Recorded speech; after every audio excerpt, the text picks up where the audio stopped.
নমস্কাৰ, আজি মই আপোনালোকক 5টা চাইনকম যিয়ে আপোনাৰ দেহত কেলছিয়াম ডেফিচিয়েঞ্চিৰ ইংগিত দিব পাৰে। প্ৰথম হৈছে আপোনাৰ মাচুল ইছ্যু। আপোনাৰ যদি দেহত থকা মাচুলবিলাক যদি টানা টানা অনুভৱ কৰে বা তেনেকুৱা নামনেছ অনুভৱ কৰে, বিষ অনুভৱ হয়, হয়তো আপোনাৰ কেলছিয়াম ডেফিচিয়েঞ্চি হৈছে। দ্বিতীয়তে আপোনাৰ ব'ন, আপোনাৰ যদি শৰীৰত যিবিলাক গাঁঠি আছে তাৰ যদি বিষ অনুভৱ হয়, হয়তো আপোনাৰ কেলছিয়াম ডেফিচিয়েঞ্চি হৈছে।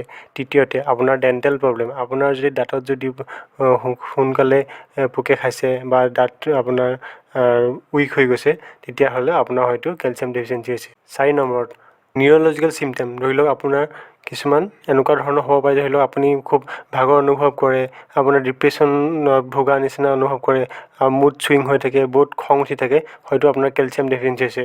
5 নম্বৰ আপোনাৰ স্কিন আৰু হেয়াৰ প্ৰব্লেম। স্কিন হেয়াৰ প্ৰব্লেমত আপোনাৰ যদি স্কিন যদি সদায় বহুত ড্ৰাই হৈ থাকে আৰু নখ সোনকালে ভাগি যায়, আপোনাৰ বহুত হেয়াৰ লছ হৈছে, তেতিয়াহ'লেও আপোনাৰ কেলছিয়াম ডেফিচিয়েঞ্চি হ'ব পাৰে।